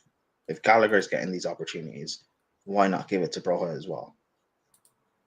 Yeah, I hear that. I don't know if Jay's there or if what he's doing in that moment. Okay, cool. Yeah, so yeah, all right. No, that's fine. I'm nearly finished because I'm going to go and watch the Formula One, but I want to just quickly jump on to Havertz with the goal. Came on, changed it for me. I thought he was good. The way he finished yesterday is the way we've been wanting him to finish, and the chances that he's had before. He just needs to be more consistent with it. And I think Havertz, to get the best out of Havertz, is to do what we did yesterday in playing a striker with him. Whether it's Broja, whether it's Aubameyang, I want to see Havertz with them in the box. You know, the more people we put in the box, the more chance we've got of scoring. The more we don't just rely on him as a focal point number 9, which is what I don't want to see. I want him to be able to use his movement and play off someone further forward. Does that make sense? And then find himself in the positions like he did yesterday, where he can just, arrive in the box and finish it. Because he can finish. He can finish. He's just not going to score the 20, 30 goals a season that a striker usually does. He maybe, we don't, but I don't know. We'll see. I mean, Prime, what are you saying? What you think he'd be better playing off someone? I think if we're going to see the best out of Havertz, then we need to see him playing closer to someone. Yeah, like we did yesterday, like a Broja. I think him and Broja might be a good experiment going into games. Do you know what I mean? Because they're both aggressive, they both have movement, they're both tall, strong. Do you know what I mean? Like, it caused a problem, didn't it? I think it's interesting because we brought in Aubameyang, and though he is a goal scorer, he's not like a true striker. He does his best work. Like he's kind of like an inside forward. He does his best work when he's kind of coming off the left or coming off the right and running in centrally, making those runs in, kind of like what Sterling does as well. You have Havertz, who probably likes to play central, but he can't do it as a 9. And if he does play as a false 9, it would need to be with 2 inside forwards either side of him that can benefit off of chances being created and scoring goals. Yeah. Maybe, I don't know. I would like to see what a 3 of Aubameyang, Havertz, and Sterling can do. Yeah. And let's see if that's effective. Or Broja and Havertz up top. Or have Broja play down the middle and have Aubameyang and Sterling either side of him. How would you play Aubameyang off of Havertz in a 3 though? Like, would you play Havertz off the left? Would you play Aubameyang? No, Havertz sent like, you know how Liverpool played Mane, Firmino, Salah. Have Havertz yeah, false 9, and then you have 2 goal scoring inside forwards either side. So that makes sense. He drops in, he creates space that they can run in. Aubameyang's played off the left for Arsenal, hasn't he? So he kind of can play that role, Yeah, he played off the left for Barcelona as well. Yeah, so he can do it. That's an option. I would have maybe gone with what Prime said, which I haven't thought about, to be fair. Or if we didn't do that, I would maybe play a 3-5-2, but then have Aubameyang, Havertz, and Sterling. But then have Havertz be more of the one off of Sterling and Aubameyang, so that he can run off them. Does that make sense? I don't know, because the 3-5-2 for me hasn't been a successful formation with this team. Maybe, and I don't see. Or a 4-3-2. But then it's just we ain't got the players. Yeah, because I don't know, because in the 3-5-2, I feel like with the personnel we have at the moment, I don't know, that formation doesn't scream effective to me. Like when we played it, it's always been like, let's say we put Zachariah centrally as a central centre mid. Who, like, what we're gonna play Kovacic and then who? That's one person. Like, the only time I see the 3-5-2 working is when we have both Kovacic and Kante fit, because I don't want to see Ruben or Gallagher or Mount in that midfield. So you play a 4-2-2 where you can accommodate Aubameyang, Sterling, Havertz, and Pulisic or whoever. Yeah, Mount, it's 4-2-2 for me. And people don't like the fullback. Like, the fullback's not going to work. We have to give it a shot, man. Well, we've got Fofana now. So Fofana and Koulibaly could play as your central pair and have Cucurella and Reece James as your wing. Your fullbacks. Do you know what I mean? I don't know why people think fullbacks won't work, because like that doesn't make sense to me. They are Reece James is a fullback. Chilwell is a fullback. Cucurella can play as a fullback. Like in this day and age, anyway, the way fullbacks push up, they're basically wingbacks anyway. I don't know what the complaint is. Yeah, Also, literally. Zachariah's not a DM. Do people say that? Well, No, no, literally. he's Zachariah more of a played as a DM fitter. in Bush and Yeah, he can. He Gladbach. can do He that. literally only played as an 8 in Juventus because Allegri wanted to mold him into something that he wasn't. No, But he didn't play well under Juventus, did he? Yeah, He was he's better not. at that. At back. I think he like okay. He's not. So let me explain this. So you still play the pivot, which is what I think Zakaria needs to play in. You don't have him as like a 4-3-3 lone DM. You have him as a pivot with Kovacic, and then you just ask Zakaria to be the one that sits maybe a little bit more than because Kovacic you want moving forward. Does that make sense? I don't know how. Okay, maybe I don't know how effective that would be in terms of us controlling games, but I just want someone that can break it down, and have the speed and strong, just someone that can just do why don't you that think job. he's a DM, Ladimus? Actually, it's actually an interesting opinion. I don't know. Well, what have you seen? in the way Chelsea fans talk about DMs, I don't think he's in that sort of mold. I know he breaks up playing and stuff, but like, I don't know. I think if he's being played, and you said with Kovacic, I don't know how much control we would have in those sort of games. Like him and Kovacic playing, it would be against probably the lesser sides where we're having so much possession anyway. And So who would you playing with? We have all of the ball. Who would you playing with? Who would you playing with? Again, I don't know, but just based on like fitness and stuff, I would like to see him and Jorginho because those are the only two guys. Those are the only two guys that are going to stay fit, anyways. I don't know though, because for me, that's why I don't want to see. From all of Zakaria I watched Zakaria like a lot of the 2 seasons ago when I was first hearing about Werner, Havertz, and Haaland. I went to see a lot of their games. I went to watch all of their games, and when I saw him play for Borussia Mönchengladbach, he's not an enforcer, but he definitely can be a sweeper, like kind of like a bigger, more like he likes to clean up, get himself stuck in, and carry that ball forward again. For me, I feel like he is not exactly what we need, but he can possibly do that role. For me, he's not a forward thinking, like he's not a getting into the other person's box. Like he's not really that guy in my opinion. He's not like that's not where he's best suited. I didn't say get forward. He's a sweeper, like how. Not Kante's level, but of that profile. No, but I know, but that's what I'm saying. If he's kind of like in the Kante mold, I wouldn't have Kante being our deepest midfielder. Yeah, but I think he has the attribute. I think he has the attributes to play it deeper. His physicality allows him to be that guy. That's the only difference. I'm just saying things like I've heard from people who have watched him and stuff. But if you're saying you've watched him as well, then I'm not going to say I'm an expert. If you say you've watched him as well, days, that guy was a force, and he was like Chelsea was linked with him 2 seasons ago when I wanted when I wanted him. Like he was like for me, he really likes to use his physicality, and I wouldn't want to see a player like that because if Jorginho's there, we're not going to make Zakaria sit deeper than thing. We're gonna have to we're gonna tell Zakaria to go forward, which isn't his best suit. Like it's like telling for instance, it's like if Ruben was actually a DM, but then Tuchel still told him, "Let's go forward." For me, it wouldn't make sense to me. The thing is, when you look at the profile of player that we've been trying to buy in the window, it was a DM. It's always a DM.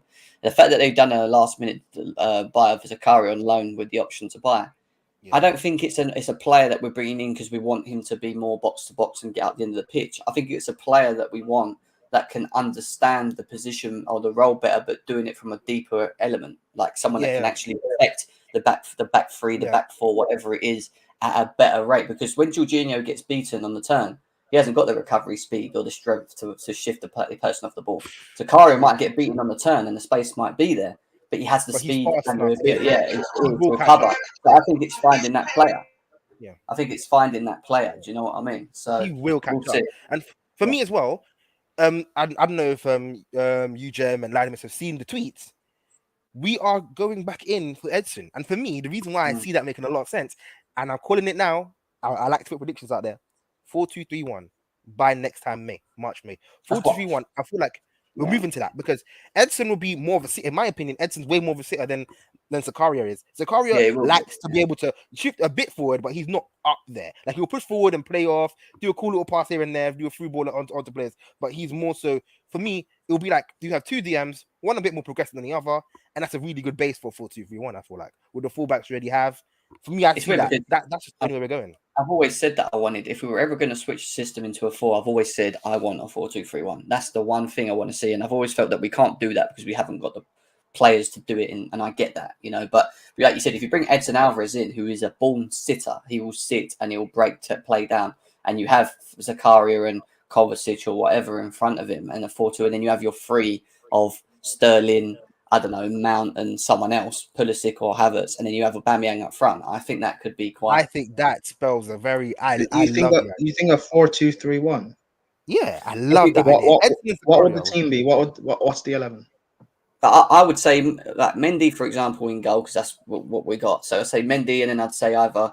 I think in the back 4, I think you probably see that Cucurella is more comfortable than Chilwell, but I think Chilwell would do a job there. You can play Cucurella. Let's say Thiago Silva's gone at this point because there's a good chance he might be gone at this point next season. Yeah, if he does decide to retire, then you go with Fofana and Koulibaly as your 2, wouldn't you? That's in the middle, and then you go Reece James, obviously, right. And then your 2 in the middle. You could have Alvarez as the one sitter, and Zakaria or Kovacic or whatever. Do you know what I mean? You could have sitting there, and then you could have further forward Sterling. And this is again preference: Sterling, Mount, Pulisic, or Havertz. I'd like to see Havertz in there in that role, and then have the 3 cams. Yeah, and then as one of 3 cams, and then have Aubameyang up front. That goes against that goes against everything Tuchel wants in terms of control. But like, fair enough. Like I haven't watched Alvarez and Zakaria to say that I'm wrong and they can't do it, but from what I've been told, they're not like the best in terms but they will be brought in to bring control. That's why you bring in Alvarez. No, I mean not on the physical aspect. I mean on the technical aspect. I hear what you're saying. Controlling possession. Tuchel's all about controlling possession and counter pressing. And if we're not controlling the possession, like what are we doing? Yeah, unless, but I don't know. Unless he's trying to adapt. You're right. But that specific formation may be better to use when we you saw it yesterday when we're struggling to break down low blocks. That specific formation could be good to use against teams that are not coming out of their box. Like, do you know what I mean? In terms of that are not interested in holding the ball, they just want to get it and try and play a bit of counter. But you have the legs in Alvarez and Zakaria to cover that and break that. But evidently they're not going to give much going the other way, which allows us to try and break them down, which is their plan. Does that make sense? To be hard, for me, the reason why I've thought about this for way too much time, maybe more than I should have. But for me, like when I look at the profile of Tuchel's teams and the players he's had in clubs prior, he's always had the personnel to have a 4-back when needed and a 3-back when needed. He's never been in one club where he always has to play that 3. Daylight, night. He likes the versatility. He likes to switch up depending on the team that he plays. And I feel like if you have Edson and Zakaria, doesn't mean that we're both going to play at the same time. Although I would like to see them play at the same time. True. Not both of them play at the same time. Because Zakaria might be the 3-back midfielder, and Edson's the 4-back DM. Yeah. Both of them have different sort of profiles. They both used when needed. I feel like it makes sense. For me, I can see it. I definitely can see it if you think outside the box a little bit. And plus, Alvarez can apparently play as a centre back. Zakaria can as well, apparently, because that's what Tuchel, I think he was saying. Yeah, he said about Edson. Yeah, so it's tactical flexibility, and it shows the profile of players Tuchel is looking for. It's players that can be tactically and positionally flexible, which is a very good thing. So I've been saying that how many times on this show. What Tuchel needs is I've been saying it. People watch me long enough. I always stress about having versatile, adaptive players. That is the one thing. If you're going to see the best, well, no, I've always said because people go 4-3-4, and I say, but you're not getting what I'm saying.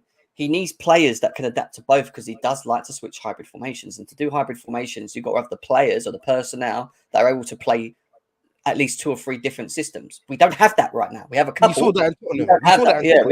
We saw shades of it in Tottenham. Yeah, like how beautiful that can be when you start at a 3 and mid-game you're flipping, you're switching it, and players that just know where they need to sit when it's necessary. Yeah.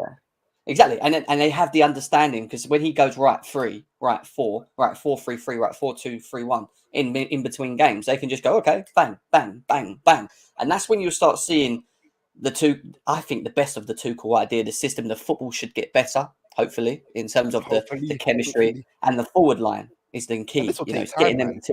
Yeah, Fans it all that want does that take tomorrow patience. are kidding themselves, man.